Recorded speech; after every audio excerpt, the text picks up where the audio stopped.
Good morning, everyone. My name is Dillon, and I am taking over for Scott, just throwing him off a little bit this morning. There was no pre-planning there, if you couldn't tell.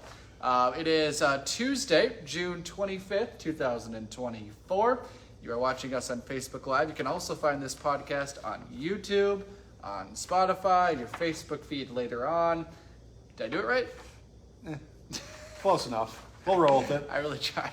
Good job, Dillon. No planning there. You should just went do for that it. more often. Nope. Then you get the hang of it. Nope. The plug. Just once. Okay. Once is good enough for me. All right. Well, maybe you should stick to forecasting, Yes, Dillon, yes. instead of the intro to the Facebook. Yeah, Live. probably. I liked the energy. It was a good energy. Try to, change it up. All right. Today seems like it's going to be a pretty good day. Yeah. Just a little bit breezier this afternoon. Yeah, I really think today the breeze is going to feel nice. Warming up into the lower to mid 80s, a couple spots up to the north, a little bit cooler. But with that breeze, probably keeping you feeling a little bit cool. Yeah. Not chilly, just not getting too hot and sweaty too, which is kind of nice. It was humid yesterday. It was humid yesterday. No humidity today. That's what the northwest breeze is going to help us get rid of. Okay. Don't forget the sunscreen. Overnight tonight, it'll turn cloudy. A couple of light showers and rumbles of thunder will be possible. And then tomorrow, staying mostly cloudy, maybe a couple of slight sprinkles. But really for most of us tomorrow, just a cool, cloudy day for our next chance of widespread rain that comes Thursday night into Friday. Thursday itself will be fine. Friday itself will mostly be fine. It's Thursday night into Friday. The rain will push on in. And thunder. Sounds good. On your 10-day forecast now, 4th of July is on there, so we're looking ahead. What's early forecasting looking like for our 10-day here? So we do have another chance of rain. We have many chances of showers moving on into next week. But this has just been an active pattern. We've seen this active pattern all through June. Don't get too hung up on that one chance of rain we have next week on the 4th of July. Okay. It will likely change. It's just a chance right now. We'll continue to watch it. Don't cancel plans quite yet. And of course, we get closer. Day 10 right now. It's ways away. Forecast change, especially that far out. For sure. We'll continue to give you updates as we get closer to that. All right, Dillon. Appreciate it. You bet. Thank you, sir. All right, this morning we're learning more about a shooting that happened in Fargo. Officers say that they responded to that call just after 8 o'clock last night. It was at the Arbors Apartments in Fargo. When they arrived, they found a gunshot victim with serious injuries to the face. The victim was taken to a hospital, but they died from their injuries.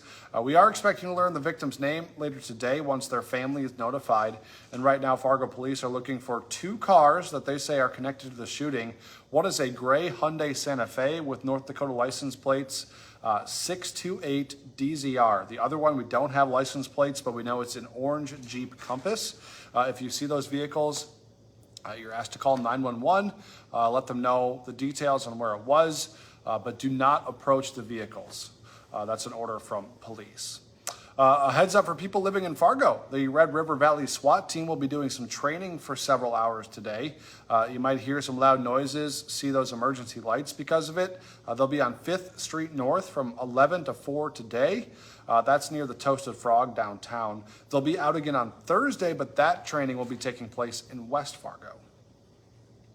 The Otter Tail County Sheriff's Office has suspended the search for a missing grandpa in rural Henning.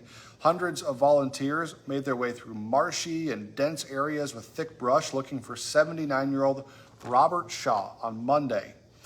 Shaw has dementia. He went missing on Saturday afternoon, and right now the Sheriff's Office isn't requesting any more volunteers for searching, but they do say they continue to look for him, and they're asking people to keep an eye out for Shaw.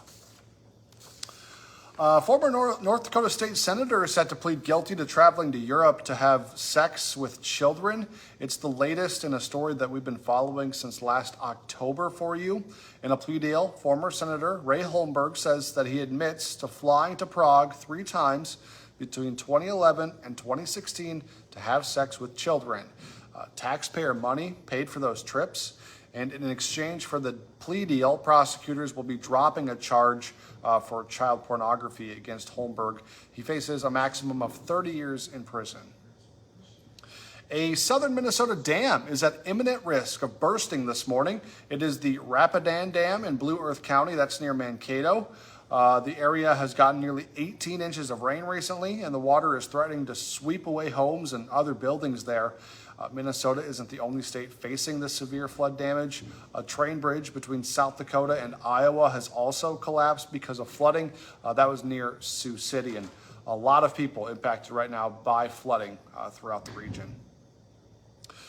The Stanley Cup is heading to Florida. A recap of the Panthers' Game 7 win over the Oilers. Plus, speaking of Florida, NDSU has found its next quarterback in the Sunshine State.